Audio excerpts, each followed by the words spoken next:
Keith, aloha, I should say, because you're sitting in paradise, and welcome to our show.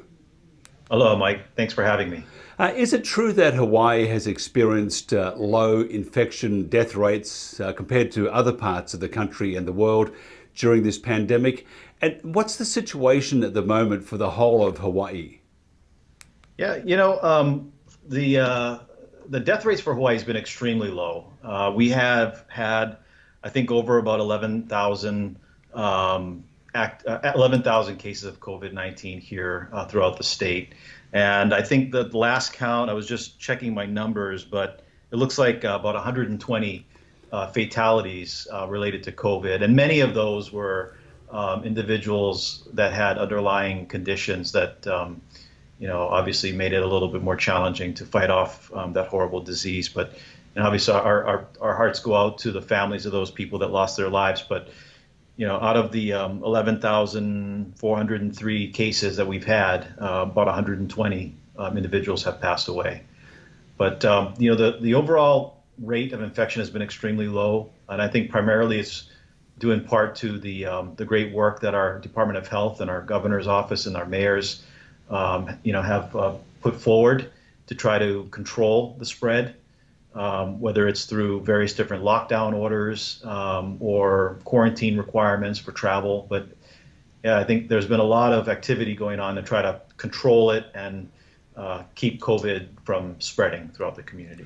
Would you believe, though, 6 months ago, or maybe just a bit more over 6 months, the world was moving, was rocketing along, and then COVID happened, and it must really, you could really see the difference. If you're looking at areas around the world, I would think that around Waikiki, for example, that was always busy, always, it was like a ghost town. It is, it's frightening, to see something like, and quite depressing actually, to see it unfold right before your eyes. Our economy here, our visitor industry was really just humming along back in January. We were anticipating having another, stellar year for the visitor industry in Hawaii. The year prior, we had something like 10.4 million visitors.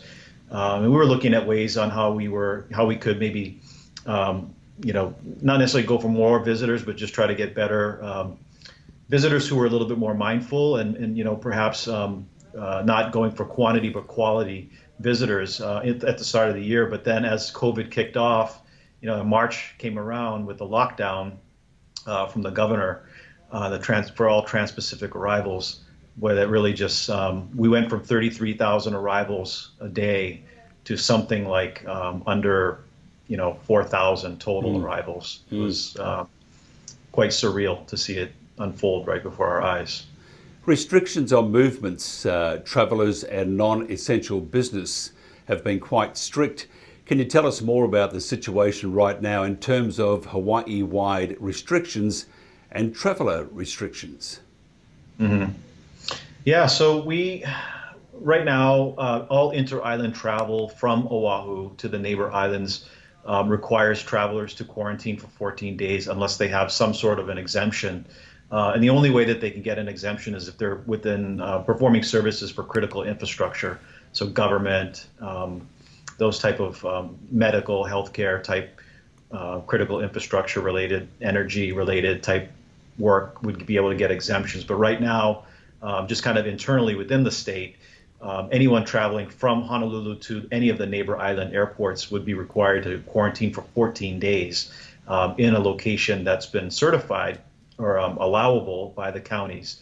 So as an example, in the past, you would be able to stay at traditional lodging accommodations like hotels, resorts, those type, as well as Airbnb or VRBO type accommodations. But now those accommodations, Airbnb and VRBO accommodations, are not allowable in many of the counties because they want people to quarantine in, visitors to quarantine in actual hotels where it's a little bit more controllable.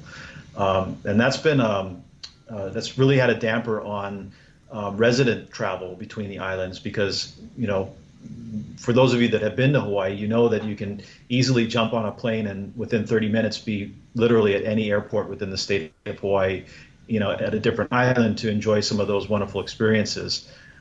But now that's all been kind of locked down to prevent the community spread of the disease.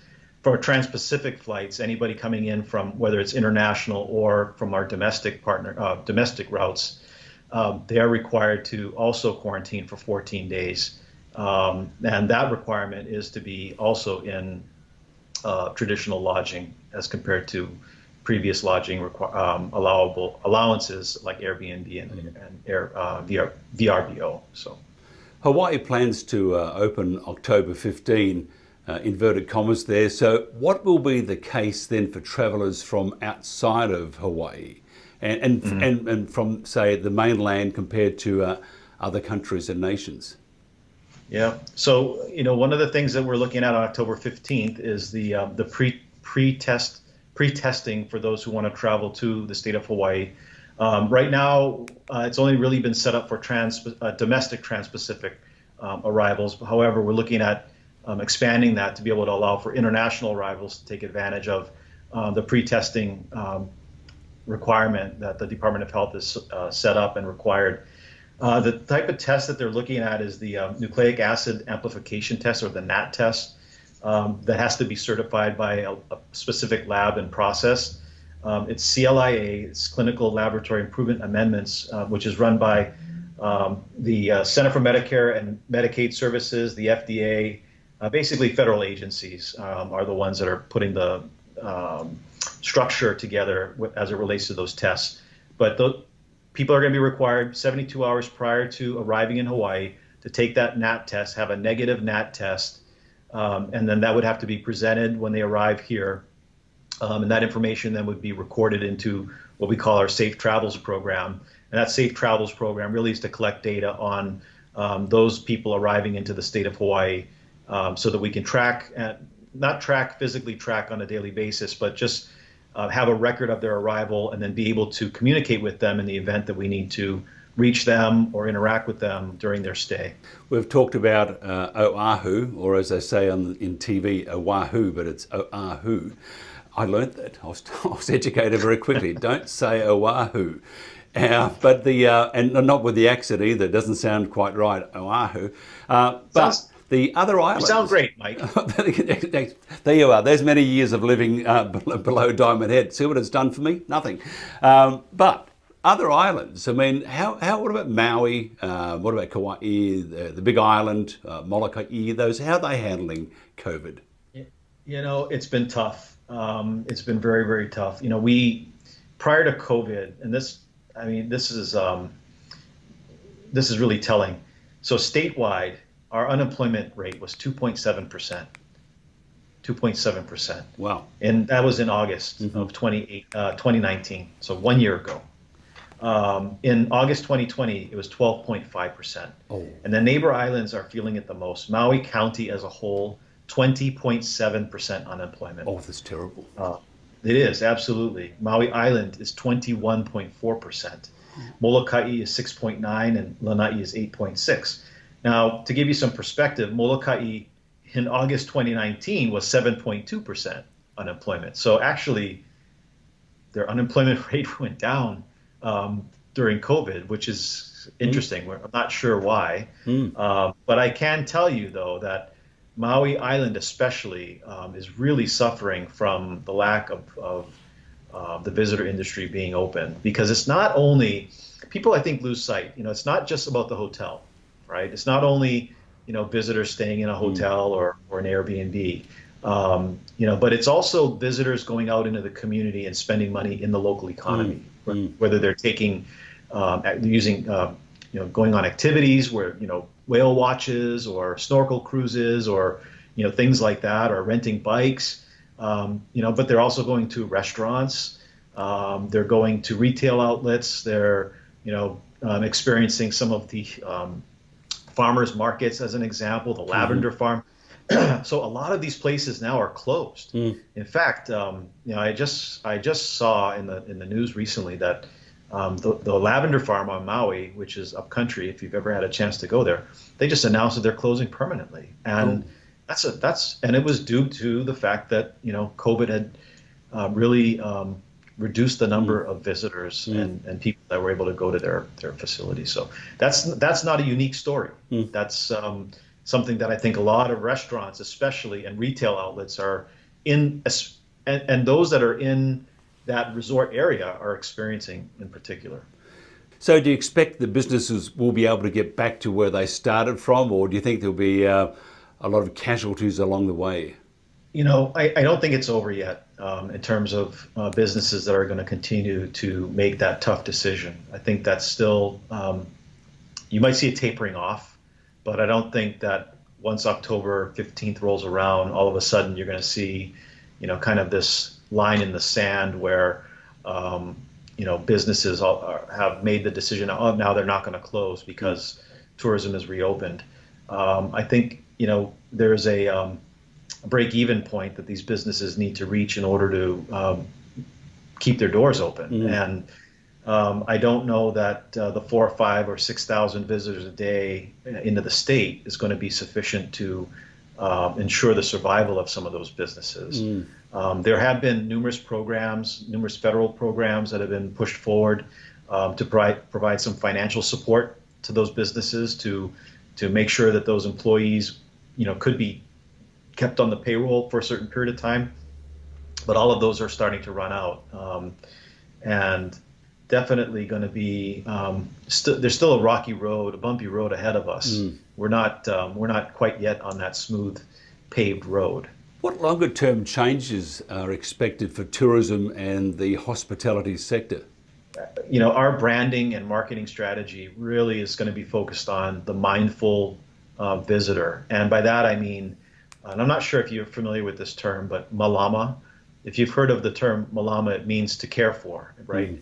And that's a very powerful Hawaiian term.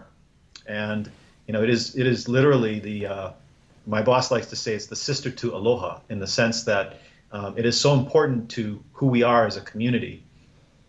And what you're going to see going forward is really this push about creating a malama mindset, a mindset where our visitors are coming in thinking about how are they going to care for not only themselves and their immediate family that might be joining them on the trip, or their friends, but also how are they going to care for the people of this community? How are they going to interact with the people of this community? How are they going to take precautions to protect the people of this community? And that's that whole malama mindset that you'll see as we start to roll out our branding. We've already developed a significant amount of resources that will be utilized, to push that forward.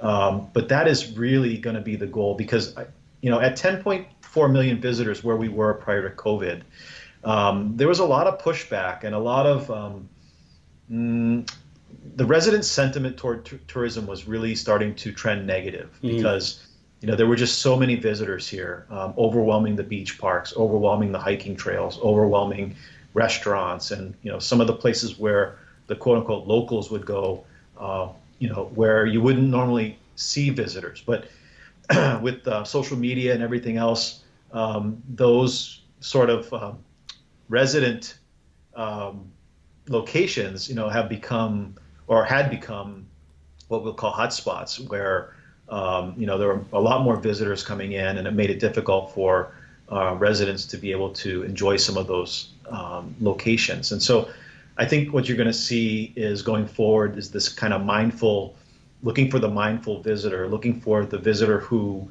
really understands that there has to be a positive relationship between the visitor and the resident in order for tourism to be sustainable going forward. And that's really been our goal and will be our goal and our focus as we roll out our branding campaigns. I have to say I'm very biased towards Hawaii. It's probably my favorite place on the planet, and I drive everybody nuts because I play all the old Hawaiian music at night here, and it's an amazing place. Keith Regan, thank you very much for your time, and we must do this, if you don't mind, more often. Absolutely, Mike. I really appreciate the opportunity to speak with you and your audience. Mahalo.